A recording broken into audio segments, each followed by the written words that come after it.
नमस्कार, बहुत बहुत स्वागत है आपका 4 PM न्यूज नेटवर्क में। मैं हूं आपके साथ निधि तिवारी। यूपी में विधानसभा चुनाव होने वाले हैं। ऐसे में सभी पार्टियां तैयारियों में जुट गई हैं और विधानसभा चुनाव की कमान संभाल रही कांग्रेस की राष्ट्रीय महासचिव प्रियंका गांधी वाड्रा इन दिनों यूपी दौरे पर हैं। आज वो अपने 2 दिवसीय दौरे पर रायबरेली पहुंच चुकी हैं और उनके आगमन पर कार्यकर्ताओं में जबरदस्त उत्साह देखने को मिला। प्रियंका का ये दौरा विधानसभा चुनाव के मद्देनजर काफी अहम माना जा रहा है। फिलहाल वो लंबे अंतराल के बाद 2 दिन के कार्यक्रम के तहत रायबरेली पहुंची हैं। वहीं आज सुबह 10 बजे जिले की सीमा में दाखिल होते ही चुरवा बॉर्डर से प्रियंका के स्वागत का सिलसिला शुरू हुआ। उनका काफिला जनपद के सिंह द्वार स्थित चुरवा मंदिर के सामने रुका, जहां उपस्थित सैकड़ों की संख्या में कांग्रेसी कार्यकर्ताओं ने उनका भव्य स्वागत किया। स्वागत के बाद मंदिर में पहुंचकर उन्होंने हनुमान जी के आगे मत्था टेका। इस दौरान वो लगभग 5 मिनट तक मंदिर में रहीं।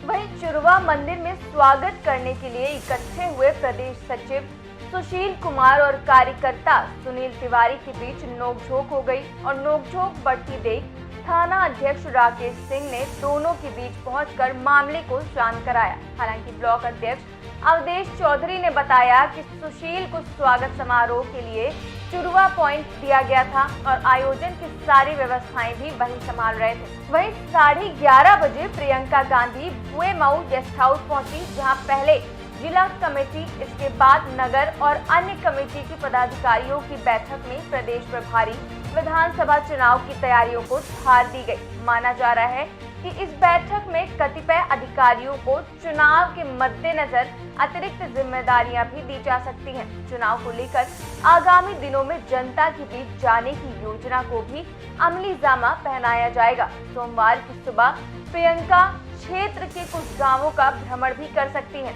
साथ ही लोगों से मुलाकात का कार्यक्रम भी है। प्रियंका के पहुंचने से पहले ही गेस्ट हाउस को सजा दिया गया था, क्योंकि यहां उनकी पदाधिकारियों के साथ कई बैठकें होनी थी। साथ ही पार्टी से जुड़े पंचायत प्रतिनिधियों से भी वार्ता की जाएगी। सोमवार को प्रियंका जनता से मुलाकात कर उनकी समस्याएं भी सुनेगी। उनके आगमन से पहले सांसद सोनिया गांधी की प्रतिनिधि KL शर्मा रायबरेली पहुंच चुके थे। उन्होंने ही कार्यक्रम की रूपरेखा तय की थी। तो प्रियंका गांधी कोरोना काल के बाद पहली बार अपनी मां सोनिया गांधी के संसदीय क्षेत्र रायबरेली पहुंची हैं और अब देखने वाली बात ये होगी कि प्रियंका की क्लास में कौन फेल होता है और कौन पास। कारण ये है कि वो निचले स्तर तक के पदाधिकारियों से इस बार संवाद करेंगी और पार्टी सूत्रों का कहना है कि विधानसभा चुनाव के लिए संगठन की तैयारी परखने के साथ ही वो पिछले दिनों चलाए गए कार्यक्रमों और अभियान की समीक्षा भी करेंगी। इस कारण जिम्मेदारों में बेचैनी देखी जा सकती है। वहीं पार्टी प्रवक्ता विनय द्विवेदी ने बताया कि राष्ट्रीय महासचिव के स्वागत की तैयारियां पूरी हो गई हैं। उन्होंने बताया कि पार्टी पदाधिकारियों की बैठक होगी, जिसमें सभी प्रकोष्ठों और फ्रंटल संगठन के अधिकारी शामिल होंगे।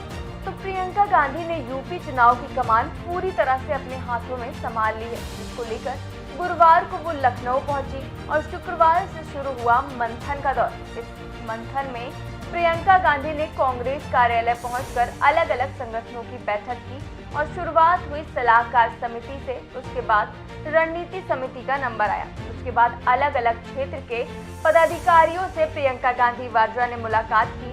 वहीं उत्तर प्रदेश के चुनाव में उतरने के लिए कांग्रेस ने पूरी तैयारी कर ली है। कांग्रेस के प्रदेश अध्यक्ष अजय कुमार लल्लू का कहना है कि कांग्रेस 403 विधानसभा सीटों पर अपने उम्मीदवार लड़ाएगी। वहीं प्रियंका गांधी वाड्रा का यूपी दौरा साफ तौर पर इशारा करता है कि आने वाले 2022 के चुनाव में कांग्रेस अगर जीतती नहीं भी है तो कुछ सीटों पर अपना वर्चस्व कायम रखने की कोशिश जरूर करेगी। दरअसल अगर वोट प्रतिशत के तौर पर देखा जाए तो पिछले 3 चुनावों में कांग्रेस का वोट प्रतिशत 10 से 12% रहा है। हालांकि 2017 के चुनाव में ये गिरकर 8% के नीचे चला गया था, लेकिन कांग्रेस को ये लगता है कि 2022 के चुनाव में वो कई सीटों पर फेरबदल कर सकती है। यही कारण है कि कांग्रेस ने अब नई रणनीति के साथ अपने कार्यक्रम को करने की शुरुआत की है। इसी क्रम में कांग्रेस ने प्रतिज्ञा यात्रा निकालने की भी बात की है। प्रतिज्ञा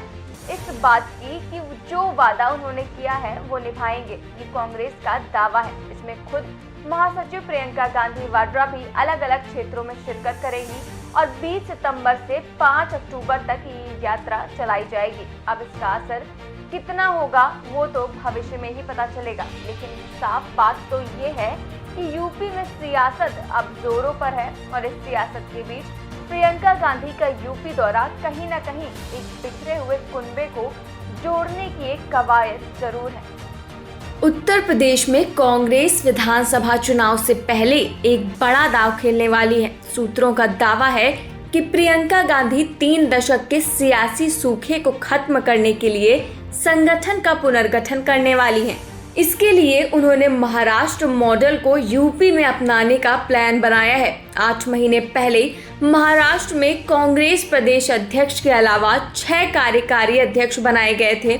उसी तर्ज पर यूपी में 4 कार्यकारी अध्यक्ष नियुक्त करने की तैयारी है और दैनिक भास्कर के द्वारा प्रकाशित खबर की माने तो पार्टी में एक धड़ा वर्तमान प्रदेश अध्यक्ष अजय लल्लू से नाराज है। तो चुनावी साल में प्रियंका पार्टी के अंदर गुटबाजी का खतरा नहीं मोल लेना चाहती हैं। ऐसे में पार्टी के असंतुष्ट नेताओं और जातीय समीकरण को साधने के लिए ये फॉर्मूला अपनाया जा सकता है।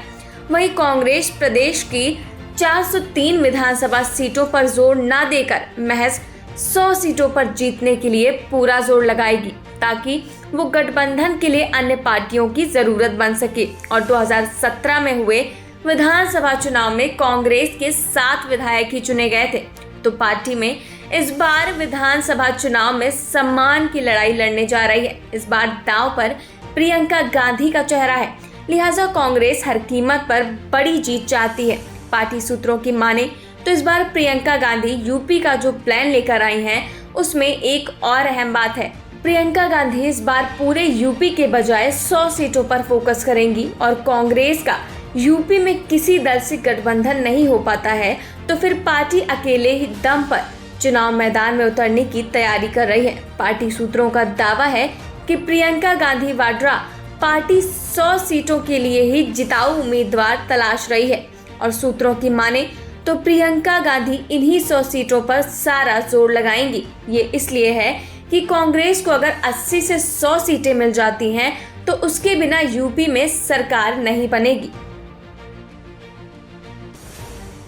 तो सबसे पहली बात तो ये है कि जो यूपी में 2022 में विधानसभा चुनाव होने वाले हैं वो यूपी से ज्यादा देश के लिए महत्वपूर्ण है, क्योंकि राजनीतिक पार्टियों की नजर लोकसभा चुनाव पर भी है और काफी हद तक ये कहा जा सकता है कि यूपी का मतदाता ये तय करता है कि देश में कौन सी सरकार बनेगी। तो ऐसे में सभी पार्टियों के लिए यूपी विधानसभा चुनाव बेहद अहम है। इस खबर में बस इतना ही। बाकी खबरों के लिए देखते रहिए 4 PM न्यूज नेटवर्क। नमस्कार।